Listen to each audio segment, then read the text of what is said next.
President Rodrigo Duterte orders two assistant secretaries to resign over corruption allegations. Philippine National Police says yesterday's polls were generally peaceful despite cases of violence. And the Department of Justice begins its preliminary hearing on the Dengvaxia vaccine complaints. Y News begins now. From the UNTV News and Rescue Command Center in Quezon City, this is Y News. Two more government officials were asked to resign from their post today. Rosa Licos will tell us why. President Rodrigo Duterte orders two government officials to tender their resignation after reports of corruption reach his office. Malacanang says these officials are Justice Assistant Secretary Moslemen Macarambon and Public Works and Highways Assistant Secretary Tingagun Umpa. The President has advised two Assistant Secretaries to tender their resignations or face termination for corruption. The order came after the Presidential Anti-Corruption Commission or PACC found Macarambon in its probe regularly intervening on behalf of suspected smugglers of gold and other precious jewelries at the Ninoy Aquino International Airport. While based on the statement of the DPWH, Umpa committed grave abuse of power and were allegedly asking commission from contractors in ARMM. Roque reiterated that the Office of the Ombudsman should file appropriate charges against these officials allegedly involved in corruption. The agencies under the Office of the President are ready to share their findings. Meron pong investigasyon na ginawa ang Department of Justice at saka ang Presidential Anti-Corruption Commission na po pwede pong gamitin ng Ombudsman sa kanilang mga investigasyon. Rosa Licos, UNTV News and Rescue, Malacanang. Meanwhile, Justice Secretary Menardo Guevara confirmed that Macarambon submitted his courtesy resignation on April 25, 2018. However, the appointment of his replacement is still in process, Guevara added. Tourism Secretary Bernadette Romulo Puyat has ordered all incumbent undersecretaries and assistant secretaries of her department to resign. In a memorandum issued today, Romulo Puyat directed the concerned officials to submit their courtesy resignations until May 21. The order, however, does not cover career officials since they are protected by civil service laws and regulations. All undersecretaries and assistant secretaries, though, will continue with their usual duties until the President has acted on their resignation. So this afternoon, I also asked for the resignations of all the USECs and the ASECs, courtesy resignations. The Department of Justice summons today several former government officials, including former President Benigno Aquino III, over the Dengvaxia vaccine controversy. Ray Pelayo tells us why. The Department of Justice starts its preliminary hearing on the criminal complaints related to the Dengvaxia vaccine controversy. It summoned most of the former officials of the Department of Health, its former Secretary Janet Garin, as well as former Budget Secretary Florencio Abad and former President Benigno Aquino III. But Aquino, Abad, and Garin failed to personally appear and were only presented by their lawyers during the hearing. They were accused of violating the procurement law, technical malversation, anti-graft and criminal negligence in connection with the 3.5 billion purchase of the controversial vaccine. During the hearing, complainants, Volunteers Against Crime and Corruption, Vanguard of the Philippines Incorporated, and Attorney Manuelito Luna furnished copies of their criminal complaints to several respondents. They were given 15 days to submit their counter affidavits. So umuusad po ang hustisya. Yung burden of proof ay nasa kanila at wala naman talaga silang maipakita na pruweba na kami ay nangurakot at gumawa ng masama tungkol sa procurement ng Dengvaxia. The DOJ panel required the respondents to personally attend the next hearing on June 4 to subscribe to their respective counter affidavits. Meanwhile, another set of hearing with 5 other complaints was also held in connection with the Dengvaxia mess. Respondents here are facing charges on reckless imprudence resulting to homicide and violation of anti-torture law.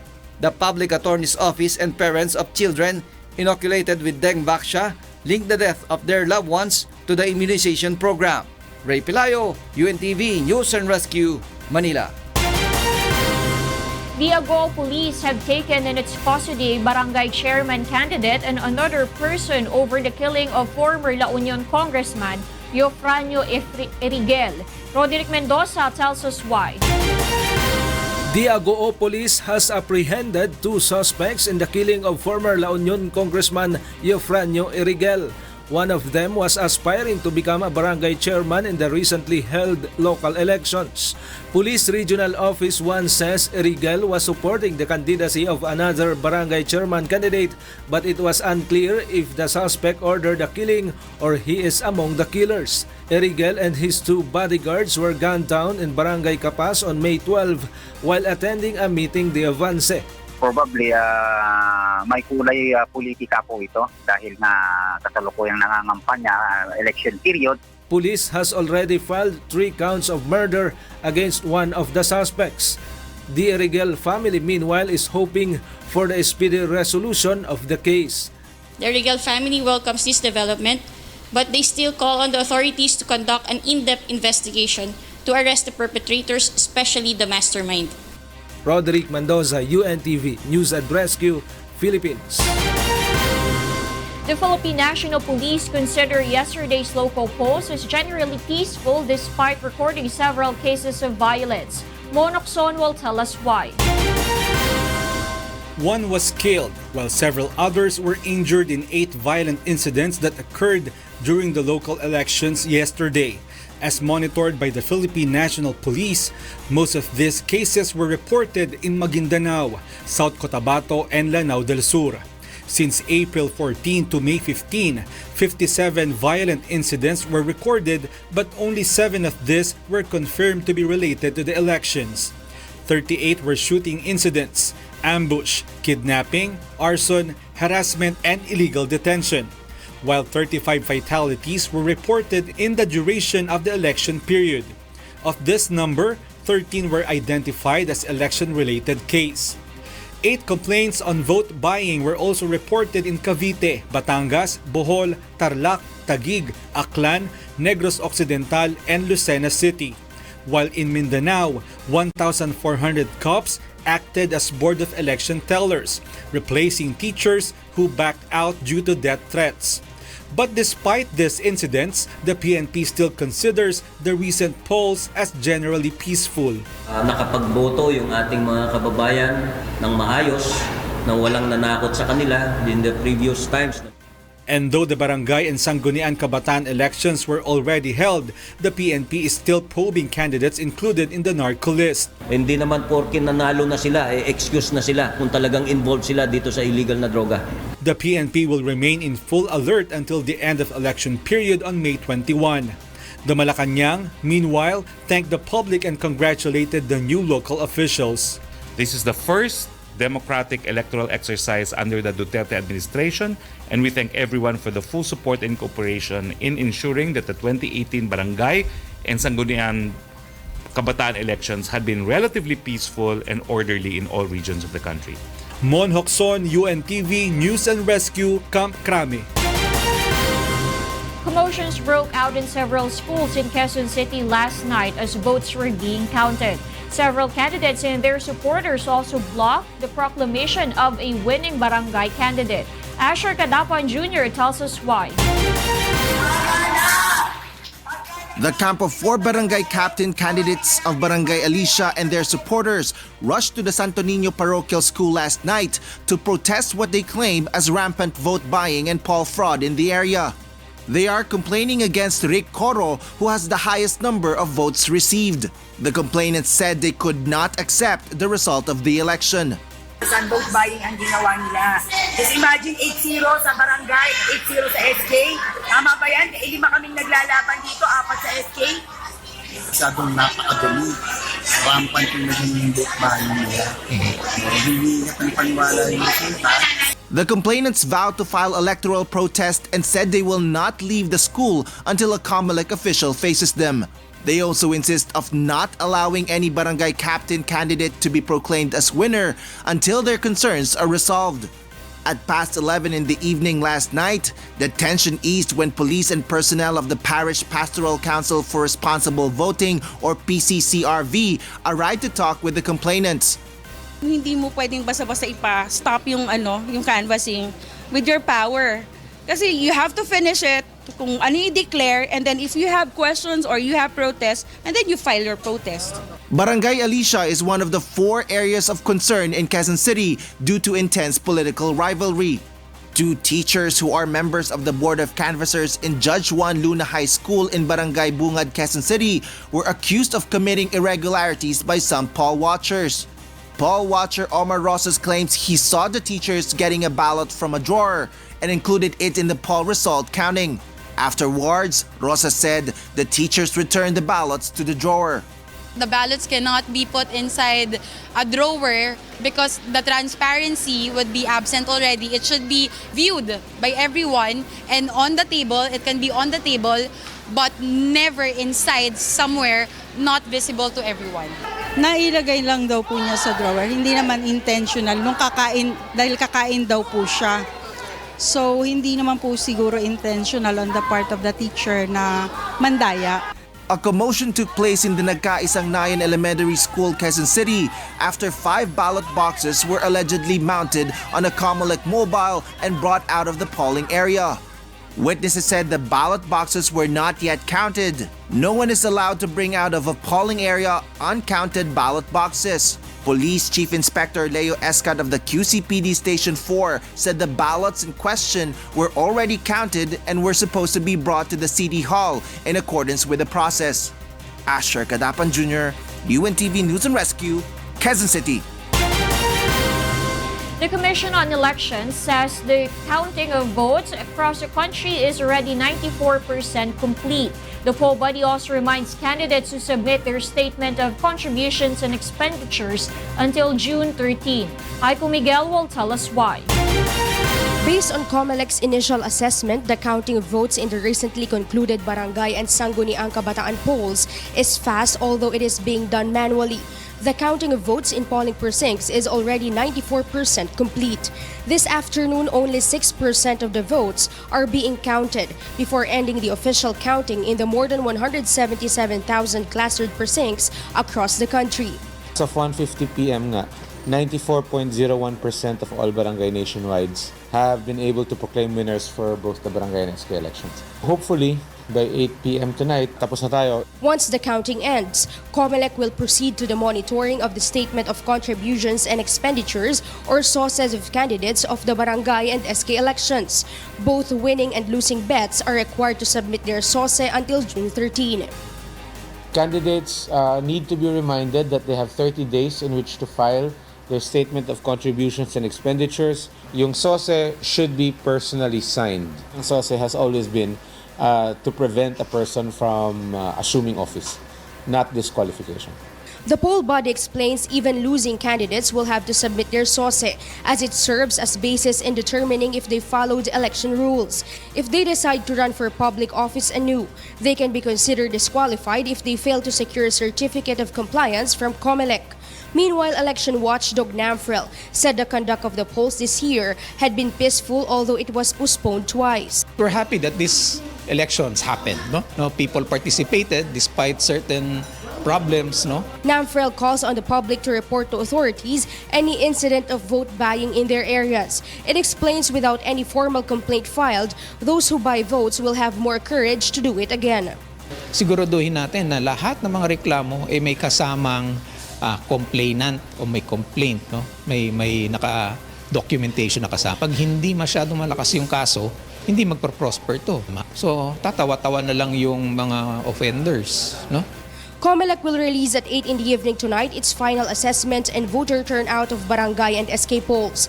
As of now, the poll body says there had been no failure of elections in any part of the country. Aiko Miguel, UNTV News and Rescue, Manila. An environmental group encourages the public to recycle poll campaign materials. Leslie Longbowen tells us why. Tons of garbage are produced after the elections. That's why environmental group EcoWaste Coalition promotes creative and safe recycling of campaign trash.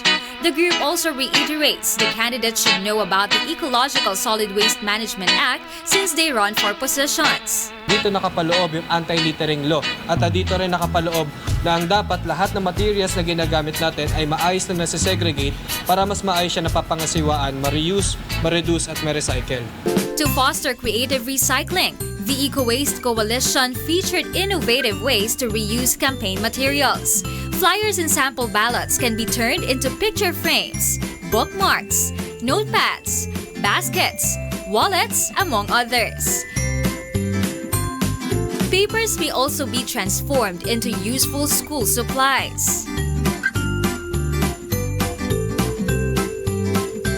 Meanwhile, plastic tarpaulins may be sewn into various types of bags, aprons, organizers, etc.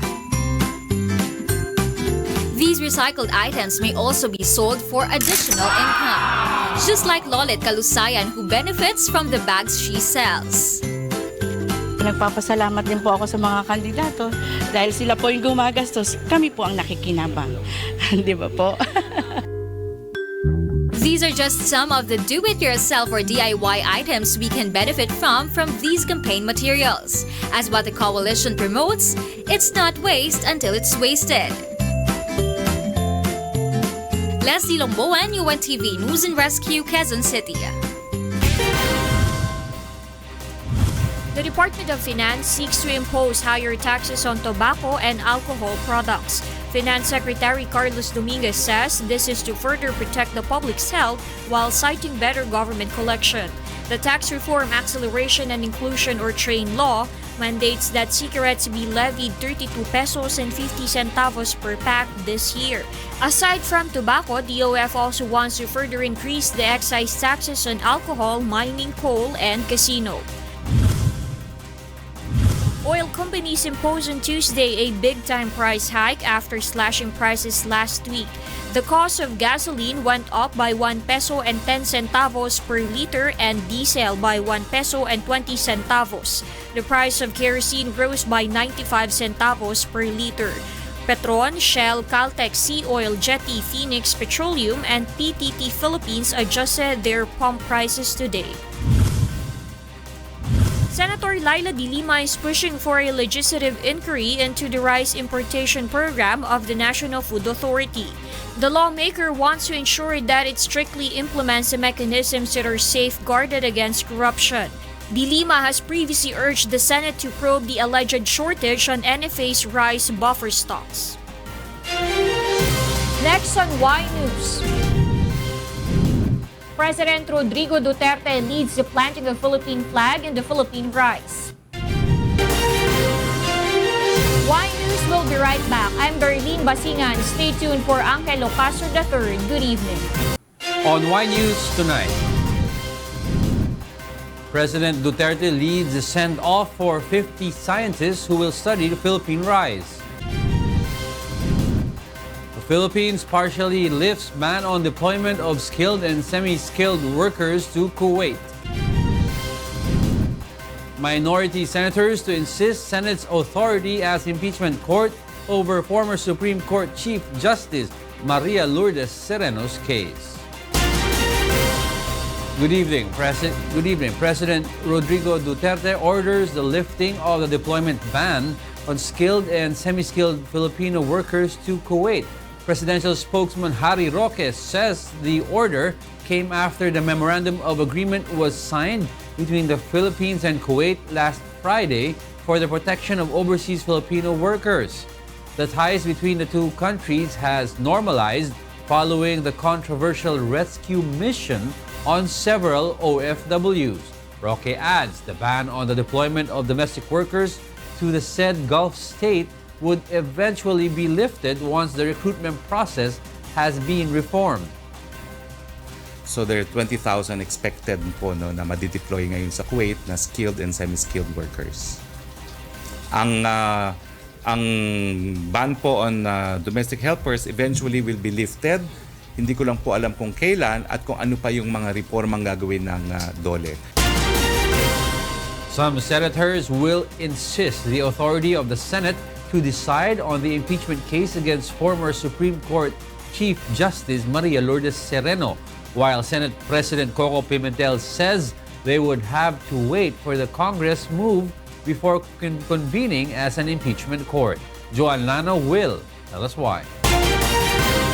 The Senate Minority Group is finalizing its action seeking to insist the power of the Senate to decide on the impeachment case against former Chief Justice Maria Lourdes Sereno. Senator Risa Ontiveros reveals that they are currently processing their arguments to assert their right to act as an impeachment court on the case of the ousted Chief Justice. Ontiveros argues that removing Sereno through a co-warranty petition is unconstitutional. Kaya we are taking action today para mag-mobilize ng karampatang aksyon mula dito sa Senado. Meron kaming initiative and balita ko may iba pang initiative from outside the minority. But for Senate President Aquilino Coco Pimentel, the Senate will only act as an impeachment court once the Congress submits the copy of the articles of impeachment. Pimentel also says the Senate is prepared to conduct an investigation but they are awaiting action from the lower house. Tanungin nyo na lang muna ang House of Representatives kasi nga passive nga ang Senado. Ano ba ang balak ng House of Representatives? Ang Senado ready. Pag may i-file sa amin, we will constitute ourselves as impeachment court. The Senate President also reiterates he is against the Supreme Court's ruling and that the Senate Impeachment Court has the sole power to decide Sereno's ouster. The Chief Justice is an impeachable official.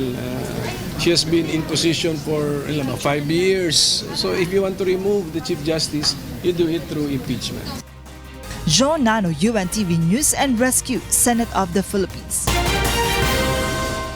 Congress, meanwhile, says it will wait first on the decision of the Supreme Court on the motion for reconsideration to be filed by former Chief Justice Maria Lourdes Sereno before acting on the pending impeachment complaint against the ousted top magistrate. Grace Casin tells us why. The Congress puts on hold the discussions on the impeachment complaint against former Chief Justice Maria Lourdes Sereno until the Supreme Court decides on the motion for reconsideration she is expected to submit. House Majority Floor Leader Rudy Fariñas says if the High Tribunal junks Sereno's motion and reaffirm its previous ruling to oust her, they will dismiss the impeachment complaint. But if the top court upholds her motion, Congress will continue the impeachment proceedings. The sole purpose of impeachment is removal of an officer from the position that that officer is occupying. Pero kung tinanggal na siya, sino tatanggalin namin? Committee on Rules still have until July 25 to refer the articles of impeachment to the plenary. The ousted Chief Justice has 15 days to appeal the High Tribunal's decision. Grace Casin, UNTV News and Rescue, House of Representatives. Malacanang describes the idea of giving additional powers to the Solicitor General as purely speculative after the Supreme Court granted the co-warranto petition filed by Solgen Jose Calida ousting Chief Justice Maria Lourdes Sereno. Presidential spokesman Harry Roque says if there is no violation of the Constitution, any impeachable officer will not be ousted through co-warranto petition.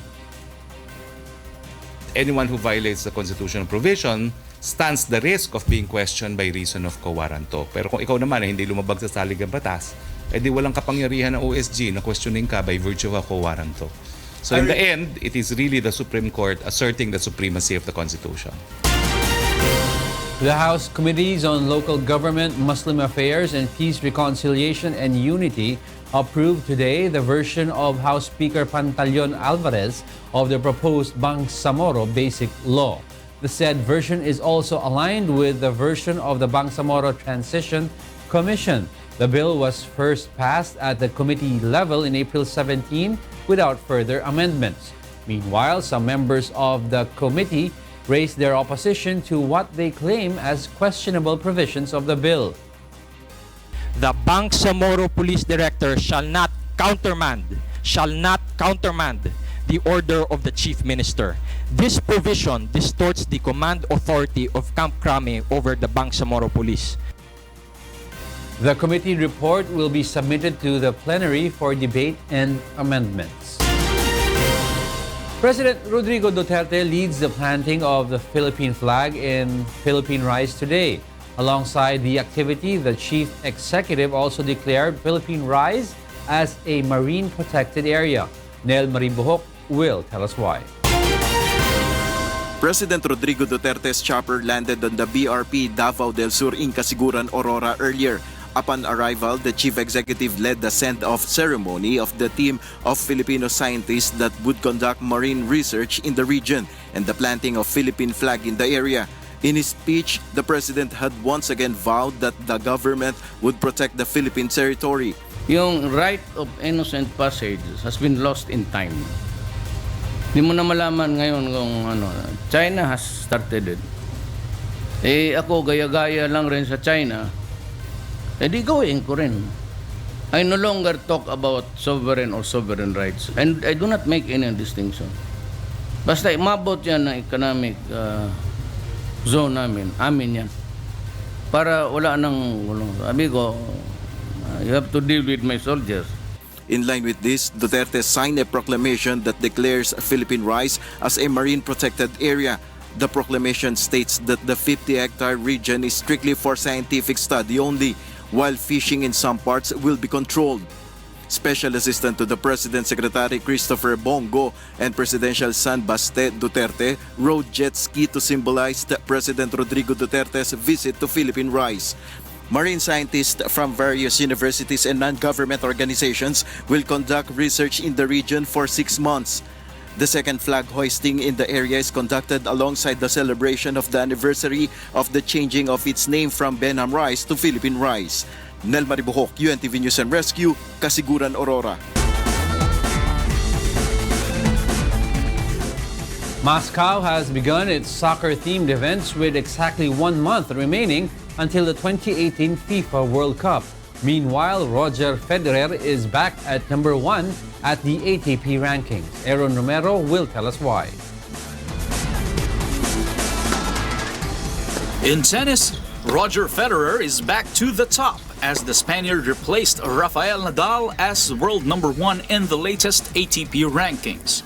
Federer won the title in Rotterdam that propelled him into the leading place for the first time since 2012. The great Swiss is spending his 309th week at the top of the ATP rankings at the age of 36. Meanwhile, Serena Williams' coach Patrick Mouratoglou said he was confident that the 23-time Grand Slam singles champion would take part in the French Open this month. The 36-year-old Williams, who has not played on clay this season, withdrew from the Madrid and Rome tournaments because she was not ready to compete. The French Open starts on May 27. And in soccer, the World Cup fever is on in Russia 1 month until the first ball is kicked in the 2018 FIFA World Cup. The Luzhniki Stadium, the venue which will stage the opening and closing match, hosted a Russia Loves Soccer event over the weekend. Schools in 11 cities also held soccer lessons and inviting soccer personalities to play a match and to speak about the tournament. The local organizing committee chairman said that they just need to add the finishing touches before being ready to welcome the world to Russia. The tournament will kick off on Thursday, June 14, 2018. Aaron Romero, UNTV News and Rescue. Next on Y News. Israel slammed over Palestinian deaths in Gaza border. Hawaii volcano might spur more evacuations. Trump-Kim impersonators claim to have inspired upcoming leaders meeting in Singapore. Stay tuned for William Thio. I'm Angelo Castro III. Good evening.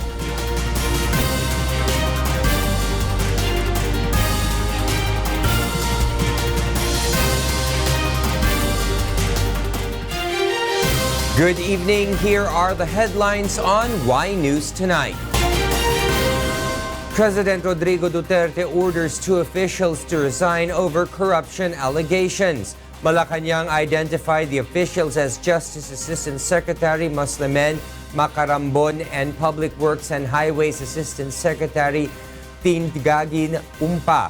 The order came after the probe of Presidential Anti-Corruption Commission or PACC found Macarambon regularly intervening on behalf of suspected smugglers of gold and other precious jewelries at the Ninoy Aquino International Airport. Meanwhile, the DPWH reports Umpa using and abusing his power to ask commissions from contractors in ARMM. Malacanang says they are leaving it to the Office of the Ombudsman to file appropriate charges against the two officials. Meron pong investigasyon na ginawa ang Department of Justice at saka ang Presidential Anti-Corruption Commission na pwede pong gamitin ng Ombudsman sa kanilang mga investigasyon. Meanwhile, Justice Secretary Menardo Guevara confirmed courtesy resignation on April 25, 2018. However, the appointment of his replacement is still in process. Meanwhile, Tourism Secretary Bernadette Romulo Puyat has ordered all incumbent undersecretaries and assistant secretaries of her department to resign. In a memorandum issued today, Romulo Puyat directed the concerned officials to submit their courtesy resignations until May 21st. The order, however, did not cover the career officials since they are protected by civil service laws and regulations. All undersecretaries and assistant secretaries, though, will continue with their usual duties until the President has acted on their resignation. So this afternoon, I also asked for the resignations of all the USECs and the ASECs. Courtesy resignations. The Philippine National Police still considers yesterday's local poll as generally peaceful despite recording incidents of violence. Based on the monitoring of the PNP from April 14 to May 15, 57 violent incidents were reported, but only 7 were confirmed to be poll-related, while 35 fatalities were reported in the duration of the election period, but only 13 were tied to the polls. Kapag boto yung ating mga kababayan ng maayos, na walang nanakot sa kanila in the previous times. The PNP will remain in full alert until the end of election period on May 21st. President Rodrigo Duterte orders the lifting of the deployment ban on skilled and semi-skilled Filipino workers to Kuwait.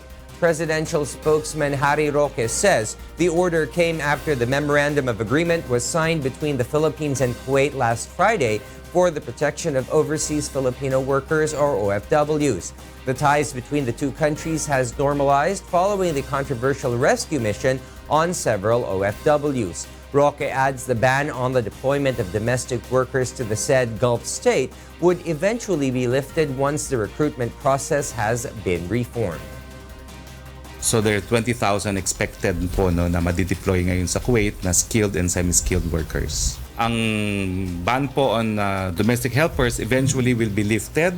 Hindi ko lang po alam kung kailan at kung ano pa yung mga reformang gagawin ng DOLE. The Department of Justice has begun today its preliminary probe on the criminal complaints related to the Dengvaxia vaccine controversy. The DOJ summoned former President Benigno Aquino III, former Budget Secretary Florencio Butch Abad, former Health Secretary Janet Garin, and several former health officials.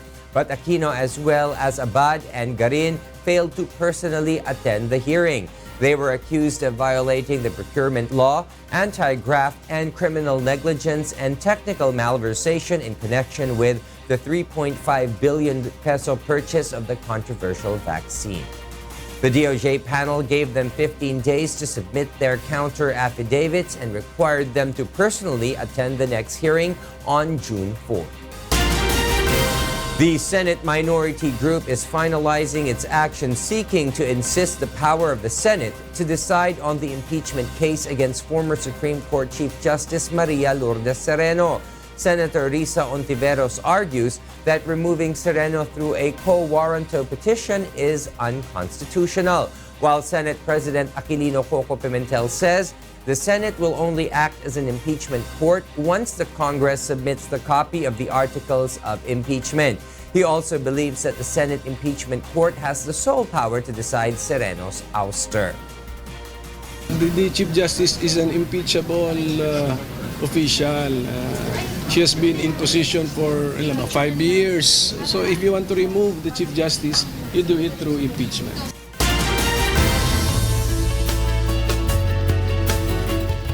Hot weather will still be experienced in most parts of the country. Tell us why, Liz.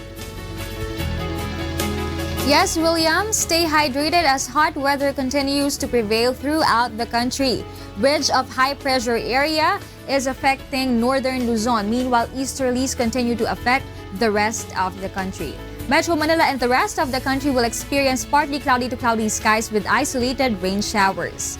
Today's highest heat index, or the temperature people feel, is recorded in Dagupan City, Pangasinan with 49.4 degrees Celsius. According to Pag-asa, temperature in Metro Manila tomorrow will range from 25 to 34 degrees Celsius, 25 to 38 degrees Celsius in Tagaytay City, 26 to 33 degrees Celsius in Metro Cebu, and 25 to 33 degrees Celsius in Metro Davao.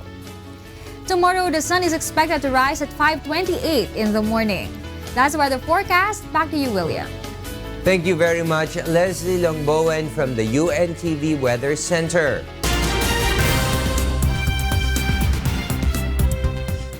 And for the news abroad, here's Eric Ferrer from Gunpo, South Korea. Eric, good evening. Good evening, Will.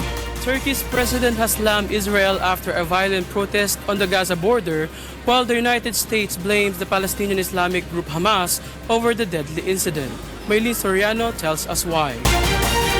Violent protests broke out on Monday as anger mounted against the United States opening of its embassy in Jerusalem. On the Gaza border, Israeli gunfire killed dozens of Palestinians who were demonstrating in the latest round of protests seeking to allow Palestine gain control of a part of the historic city. The deadly incident garnered strong condemnation among Israel's regional rivals, Palestine and Turkey. Turkish President Recep Tayyip Erdogan equates the recent violence in Gaza to genocide. Erdogan even called Israel a terrorist state and slammed the US for cooperating with its regional foe. Lanetliyorum. Ve buna sessiz kalanlara da kusura bakmayın, onları da lanetliyorum. İsrail bir terör devletidir. Ve bir terör devleti olarak da şu anda attığı adımlarla bunu ispatlamaktadır. Speaking at United Nations headquarters in New York, Palestinian envoy to the UN Riyad Mansour strongly condemned the incident and demands the UN to take action. We demand that this action to be stopped immediately, and we want those responsible to be brought to justice from the Israeli side, because this is not allowed under the provisions of international law. And we further demand international protection for the civilian population, since Israel, the occupying power, has abdicated its responsibility in providing protection. The UN High Commissioner for Human Rights called for an immediate stop in the violence on the Gaza border, while Kuwait seek an independent inquiry on the deadly incident. But the US blamed the Palestinian Islamic group Hamas for the violence on Gaza, echoing the statement of Israel President Benjamin Netanyahu. The responsibility for these tragic deaths rests squarely with Hamas. Hamas is intentionally and cynically provoking this response. Israel has the right to defend itself. In the bloodiest single day for Palestinians since 2014, Palestinian Health Ministry officials said 58 protesters were killed and 2,700 were injured by live gunfire, tear gas, or other means. Maylene Soriano, UNTV News and Rescue, Middle East. Lava oozing from giant rips in the earth that have sprouted near Hawaii's Kilauea volcano continue to threaten highways, raising the possibility that the officials will order remaining residents to evacuate before access routes are cut off. Since May 3, when Kilauea began erupting, 19 lava-spewing fissures have opened in the area, including one that tore through a subdivision on Monday in the lower Puna area of Hawaii's biggest Big Island. Steaming cracks along one of the area's main routes, Highway 132, have raised concerns a new fissure may develop there, which would imperil access for 2,000 people in the lower Puna area. Hawaii National Guard said if the highway is cut off, officials will start to plan for a mass evacuation. South Korea's Unification Ministry said Pyongyang and Seoul agreed on Tuesday to hold high-level inter-Korea talks on May 16 to discuss steps needed to uphold the pledge to denuclearize the Korean peninsula. The meeting will discuss specific plans needed to carry out the April 27 Inter-Korea Summit declaration, which includes pledges to finally end a 7-decade war this year and pursue complete denuclearization. The meeting would be the latest in a series of actions taken by North Korea that have spurred hopes that the 7-decade conflict on the Korean peninsula may be coming to an end. And those are the latest news from other parts of the globe. Back to you, Will. Thank you very much, Eric Ferrer, live from Gunpo, South Korea. Diving exhibitors and enthusiasts from various parts of the globe trooped to Thailand. Kath Dumaraos tells us why. American, Indian, Chinese, and other nationalities. Because of their passion for diving, the distance of their countries of origin did not become a hindrance for them to participate in the 2018 Dive Expo in Thailand, held last May 10 to 13. We incorporate with other ASEAN countries to promote Thailand to be the destination and our ASEAN destination as well to be the diving and the tourist attraction in our region in the near future. Locals also joined the event like Thai teen actor Bon Manapat Techakumpu, who showed his interest in diving. Scuba diving, yeah, because I love fish, whale shark. Exhibitors showcase various products and services such as scuba diving equipment, diving courses, and diving shows. One of these is the first and only reality dive show in the Philippines, The Dive. Philippine Ambassador to Thailand Mary Jo Bernardo Aragon said the event was an opportunity for the Philippines to showcase the beauty of its oceans. I'm so happy that the Philippines is again participating at this year's Thailand Dive Expo. We have very good diving resorts and very good fisheries, underwater sceneries that can really compete with other countries. Diving Instructor World Association President Javing Chong notes beginner divers should also learn how to preserve the environment. I like them to maybe care more about our marine conservation and protecting our ocean. Kat Dumaraos, UNTV News and Rescue, Thailand. And some impersonators are causing a sensation as the historic meeting between U.S. President Donald Trump and North Korean leader Kim Jong-un draws near. Myla Guevara will tell us why. Tourists in Macau were surprised to see what appeared to be North Korean leader Kim Jong-un and U.S. President Donald Trump holding hands while walking together. But it turned out to be their impersonators taking the opportunity to cause a sensation ahead of the much-anticipated Trump-Kim Singapore summit on June 12. The look-alike said the upcoming meeting was inspired by their act in South Korea in February at the Pyeongchang Winter Olympics. I'm sure it was because of us. There's no doubt about it. We were the first one. And when we went to the opening ceremony after Winter Olympics in Pyeongchang, we held hands, shook hands, and acted like we were best buddies. So now Trump get all his ideas from TV. The doppelgangers turned heads and tickled a giggle out of many as they paraded down a busy tourist district in Macau. Kim's look-alike, Hong Kong-based Australian entertainer Howard swaggered in the young leader's signature black uniform, while his Trump counterpart, 67-year-old American musician who goes by the name Dennis Allen, sported Trump's trademark orange tan. Sławomir, Putin's impersonator, traveled from Poland to join Howard and Allen. Kim's look-alike Howard said he made over $40,000 last year and believes he would never lose his job as long as Kim Jong-un is in power. Myla Guevara, UNTV News and Rescue, Southeast Asia. Those are the reasons behind the news. May 15, 2018, I am William Thio, and because we need to know, we will always ask why. Thank you for watching. Why News?